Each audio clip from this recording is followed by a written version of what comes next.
Assalamualaikum warahmatullahi wabarakatuh. Kami dari kelompok 5 yang terdiri dari Agustina Hia, Arini Nurjauhara, Raihani Ihsan, dan Rara Windia.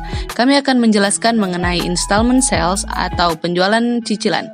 Dosen pengampu Ibu Dr. Rini Indahwati, SEAK, MSI, CA, CBV, CRA. Pengertian installment sales. Installment sales atau yang disebut juga dengan penjualan cicilan adalah penjualan barang dagangan atau jasa yang dilaksanakan dengan perjanjian di mana pembayaran dilakukan secara bertahap atau berangsur di masa yang akan datang. Berikut adalah perbedaan penjualan cicilan, penjualan tunai, dan penjualan kredit. Namun, penjualan cicilan juga mengandung resiko apabila terjadi ketidakmampuan pembeli dalam pembayaran cicilan. Adapun cara mengantisipasi resiko tersebut adalah menetapkan jumlah uang muka yang cukup besar, jangka waktu angsuran tidak boleh terlalu lama, dan jumlah nilai angsuran lebih tinggi dari taksiran penurunan nilai barang. Drebin mengemukakan bahwa ada dua alternatif yang dapat dipilih dalam mengakui laba atas transaksi penjualan cicilan, yaitu pengakuan laba yang dikaitkan dengan periode terjadinya penjualan dan pengakuan laba yang dikaitkan dengan periode diterimanya pembayaran.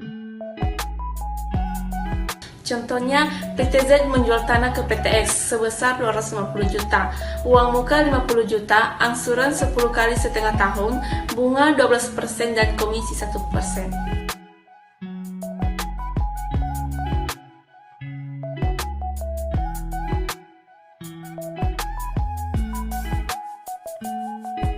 Ada dua pencatatan jurnal, yang pertama laba diakui saat penjualan, yang kedua laba diakui saat penerimaan kas. Laba diakui saat penjualan, laba kotor penjualan dikredit sebesar 60 juta. Laba diakui saat penerimaan kas, laba kotor yang belum direalisasi dikredit sebesar 60 juta. Pencatatan bunga berjalan dan komisi jurnalnya sama. Yang kedua, laba kotor yang direalisasi dikredit sebesar 11.400.000 diakui pada akhir periode atau closing entry. Maka laba kotor belum direalisasi didebit sebesar 11.400.000. Di closing entry, ikhtisar laba rugi muncul ikhtisar laba rugi pada saat penjualan dikredit sebesar 61.500.000. Sedangkan di penerimaan kas, ikhtisar laba rugi dikredit sebesar 12.900.000. Refreshing entry, pencatatan jurnalnya sama.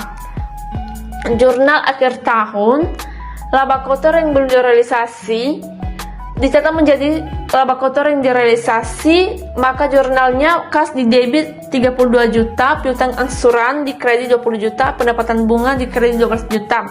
Sedangkan di penerimaan kas, pembayaran angsuran di kas didebit 32 juta, piutang angsuran dikredit 20 juta, pendapatan bunga dikredit 12 juta.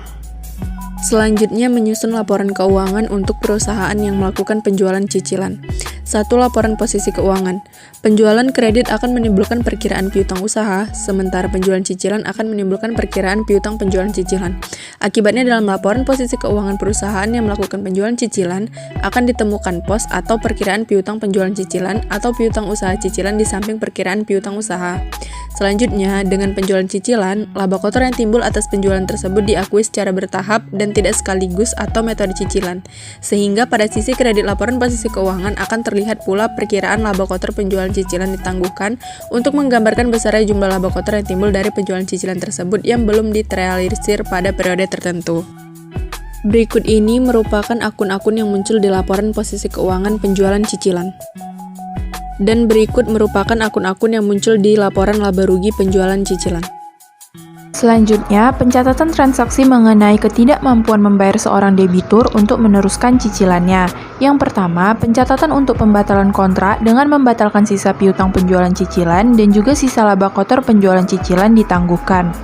Yang kedua, pencatatan untuk penarikan kembali barang yang telah dijual dengan mendebitkan keperkiraan persediaan sebesar nilai wajar pada saat itu dan juga mendebitkan perkiraan laba kotor penjualan cicilan ditangguhkan.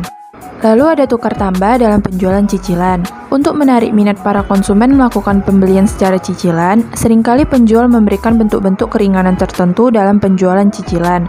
Umpamanya, si penjual bersedia menerima sesuatu barang bekas untuk dijadikan sebagai pengganti uang muka dalam perjanjian jual beli cicilan.